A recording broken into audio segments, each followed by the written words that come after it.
nosso antepenúltimo dia de aula, né? Eu gostaria de, mais uma vez, solicitar a todos que registrem a presença aí no chat, tá bom? Como eu havia comentado com vocês, nossa disciplina se encaminha para o final. Nós temos esse nosso encontro cíclico e temos mais 2 encontros cíclicos ainda. E aí a gente encerra a parte de encontros, depois só teremos mesmo atividades de avaliação, certo? Não esqueçam que estão previstos para o final do semestre as segundas chamadas de vocês, né? Aliás, primeiro vai acontecer uma terceira avaliação no sistema acadêmico, certo? Logo em seguida, vocês terão as segundas chamadas voltadas para quem perdeu alguma das avaliações feitas no sistema acadêmico, ou também alguns quizzes, certo? Nós vamos fazer tudo no mesmo dia. Bem, depois disso, temos uma outra avaliação que, no caso, será a nota de avaliação final, a famosa NAF. A NAF, como eu já havia explicado para vocês, é uma espécie de recuperação. Então, se a sua média final ficar maior ou igual a 4 e menor do que 7, aí você vai para a NAF, certo? Na NAF, eu queria só recordar isso para vocês. Na NAF, a média é 5, ou seja, vamos supor que sua média final foi 4. Quanto é que você precisa tirar na NAF para passar? Basta você tirar um 6, porque 6 mais 4 dá igual a 10, 10 dividido por 2 dá 5, ok? Bom, na NAF, na minha média final, eu tirei 5,5. Quanto é que eu preciso tirar? 4,5, porque você já sabe, né? Beleza? Então, eu acredito que quem, por acaso, ficar de NAF, passa tranquilamente, certo? Beleza? Então, ficar de NAF não é uma coisa assim para você se desesperar, achar que é menos inteligente do que os demais. Não, não é isso. Tirem essa besteira da cabeça de vocês. Beleza? Ficar de NAF num curso da área de tecnologia é a coisa mais natural do mundo, certo? Beleza? Bom, gente, então vamos ao nosso quiz de hoje. Estou vendo aqui que as notas foram boas, né? 11 pessoas tiraram 10, 10 tiraram 9, 3 tiraram 8, 1, 7 e teve um aqui que tirou uma nota mais ou menos ruim. Mas tudo bem, vai recuperar, certo? Beleza? Vamos aqui, nosso quiz de hoje. Rapaz, não precisava tu se entregar não, macho.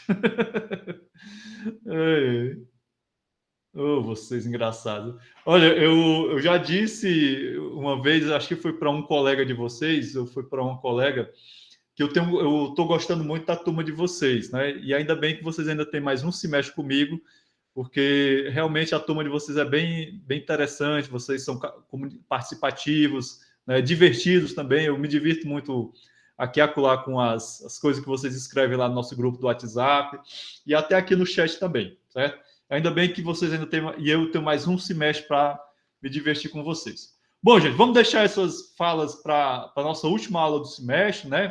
Quando a gente estiver se despedindo, ou melhor, dando um breve adeus, breve até logo. E vamos aqui aos nossos comentários do quiz.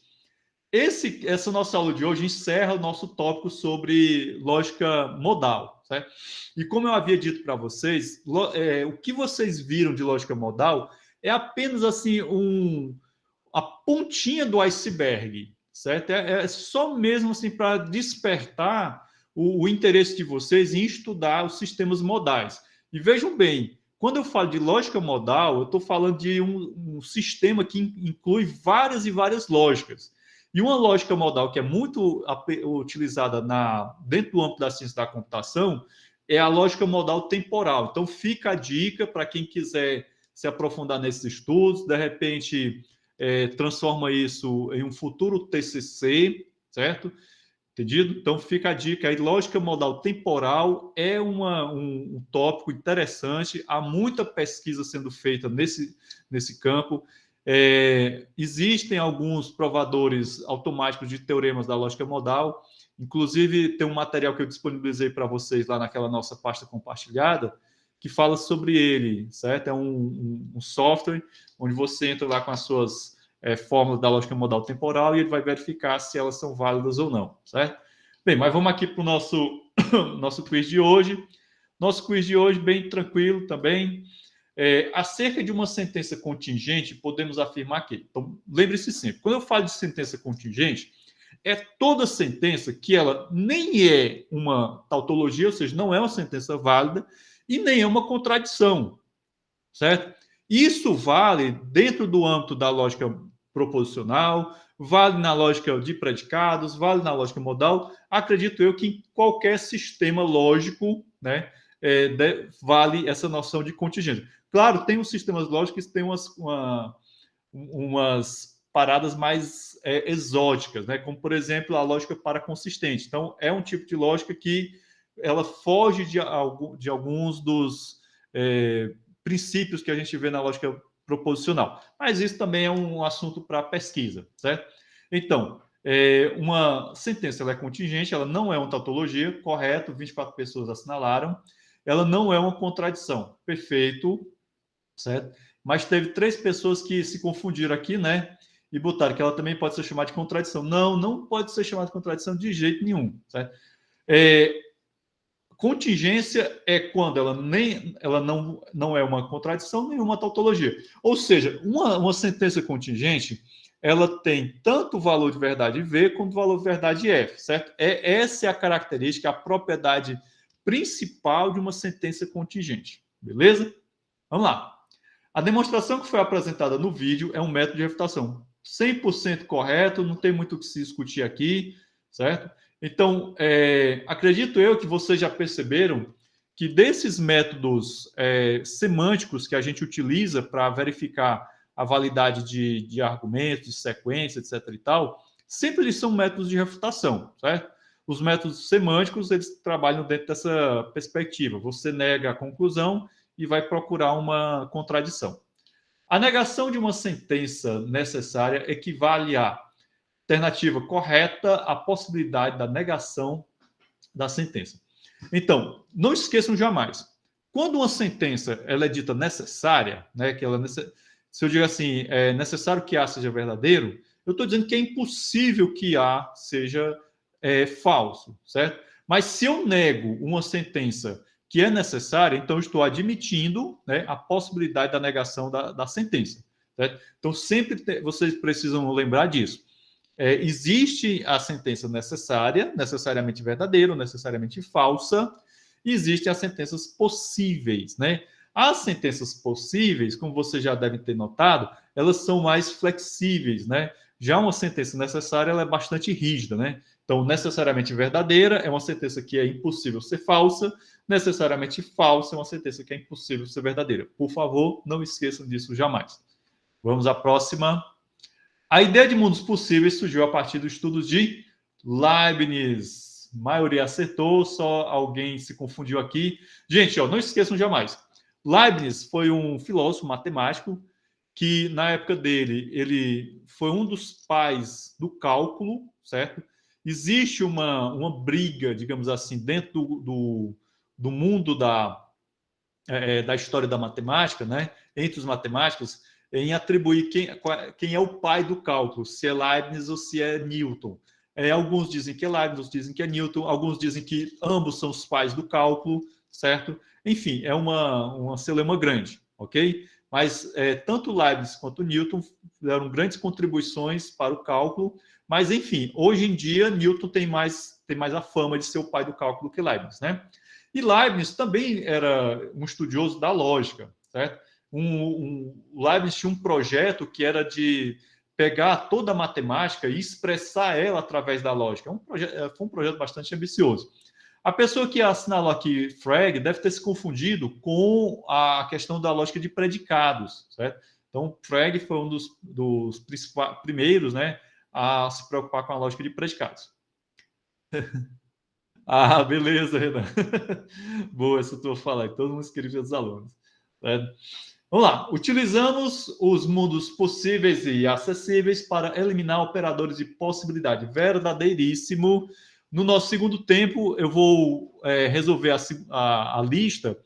E na segunda questão da lista, a gente vai utilizar muito, né, esses mundos possíveis e acessíveis para poder eliminar os nossos operadores modais, certo?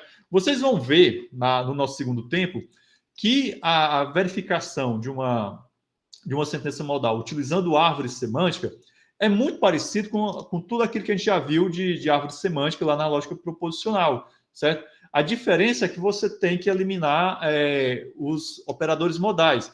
Assim como a gente eliminava os quantificadores quando a gente ia fazer dedução natural na lógica de predicados, na lógica modal a gente precisa eliminar os operadores modais e depois é só utilizar regras como a gente utilizava lá na lógica proposicional. Certo? Não é muito complicado, não. É bem interessante. O seguinte trecho de uma derivação, ó, beta P condicional Q, quando aplicarmos a regra de derivação, obtemos. Então, esse trecho aqui, beta P condicional Q, ele foi obtido a partir de quê? A partir de um mundo possível e acessível, né? Então, estou dizendo que o mundo possível e acessível beta, né, a condicional P condicional Q, ela é verdadeira, certo? Eu vou explicar isso melhor no nosso segundo tempo. Mas isso quer dizer o quê? Quer dizer que essa condicional, ela tinha um operador modal, certo? Se não me engano, nesse caso aí, nesse exemplo, era um operador modal de necessidade, certo? Então, nesse caso aqui, resposta correta, a maioria acertou. Beta, negação de P, beta Q, numa bifurcação. Bom, a bifurcação, meus queridos e minhas queridas, vocês não devem esquecer jamais. Sempre que você lembrar de uma disjunção, né, você deverá associar ela à ideia de bifurcação, ou seja, de ou, né? Então, as bifurcações, nessas nossas árvores semânticas, elas sempre estão associadas a disjunções, certo? E os ramos sequenciais, eles sempre estão associados a conjunções, tá bom? Inclusive, isso vai ser muito útil quando a gente começar a estudar a álgebra booleana no nosso penúltimo encontro semana que vem, beleza? Então, vamos lá, adiante. As regras que utilizamos na derivação de fórmulas da lógica modal, seguintes, exceto. Então, nós temos a negação da necessidade, negação da possibilidade, a regra da necessidade e a comutatividade. Então, essas três primeiras regras, elas são regras que a gente utiliza na derivação de fórmulas da lógica modal. Inclusive, eu vou revisar isso com vocês no nosso segundo tempo, certo? A regra da comutatividade é uma regra que vocês devem estar lembrados, é uma regra de equivalência, né? Equivalência notável, que a gente utilizou muito, né, quando a gente fazia dedução natural. Podemos aplicar a regra da necessidade independente de haver ou não um mundo possível anteriormente criado. É falso, certo? Por quê? Porque você só pode aplicar a regra da necessidade, né, se anteriormente, né, você tiver feito um mundo possível, né, tiver criado um mundo possível anteriormente, certo? Que é justamente aquele beta que a gente viu da questão anterior. No segundo tempo, acredito que vocês compreenderão melhor, porque eu vou resolver a segunda questão, que é só a construção de árvore semântica dentro do âmbito da lógica modal. Bem, a lógica modal é uma extensão da lógica proposicional, certo? Apesar disso, nem todos os teoremas da lógica proposicional são verdadeiros, isto é, válidos na lógica modal. A sentença acima está completamente errada, graças a Deus que ninguém assinalou. A sentença acima está parcialmente certa. A segunda frase está errada, mas a primeira não. Perfeito, a maioria acertou. Então, realmente, a lógica modal ela é uma extensão da lógica proposicional. Beleza? Isso ficou bem claro na nossa aula da semana passada, certo? E como ela é uma extensão da lógica proposicional, isso quer dizer que todos os teoremas que são válidos na lógica proposicional também serão válidos na lógica modal. Essa é uma característica do fato dela ser uma extensão. Quando for mais para adiante, acho que no sexto período, vocês vão estudar um assunto chamado programação orientada a objeto. E na programação orientada a objeto, vocês vão compreender, vão ser apresentados a um conceito chamado herança. Eu acho que quem estudou em EP e fez o curso de Reis ou de técnica de informática, provavelmente já tem alguma noção de orientação a objeto, certo? E o conceito de herança, ele tem muito a ver com essa coisa que a gente fala aqui na lógica de extensão, né? Quando eu digo que uma linguagem, um sistema lógico é uma extensão de outro, eu estou, de uma certa maneira, aplicando esse conceito de herança. Porque quando eu digo que a lógica modal ela é uma extensão da lógica proposicional, significa que a lógica modal ela herda todos os teoremas da lógica proposicional, ou seja, eles acabam sendo válidos também. Beleza? Bom, vamos adiante. A última alternativa, a última pergunta. Assinale a alternativa correta sobre os mundos possíveis. Então, aqui, ó, dizer que é possível que Φ, né, temos aqui um quadradinho, é verdadeiro se Φ é verdadeiro em algum mundo possível. Olha, vocês vão observar, eu acho que vocês devem ter notado, né, nos vídeos, que a ideia da necessidade e da possibilidade, elas possuem, essas duas ideias possuem uma estreita, como é que se diz, uma estreita relação com os quantificadores universais e existenciais que a gente viu no sistema lógico, né, a lógica de predicados de primeira ordem, certo? Então, percebam que há umas semelhançazinhas, né? No caso aqui, a nossa alternativa aqui é a correta, ela diz o seguinte, dizer que Φ é necessário, dizer que é necessário que Φ é verdadeira se Φ é verdadeira em todo mundo possível. Então, quando eu falar em todo mundo possível, eu estou utilizando o quê? Uma quantificação existencial, universal, né? Ao passo que quando eu digo que é possível que Φ, eu estou assumindo que Φ é verdadeiro em algum mundo possível. Então, quando eu uso a expressão algum, imediatamente vocês devem associar a ideia de existência, de quantificação existencial.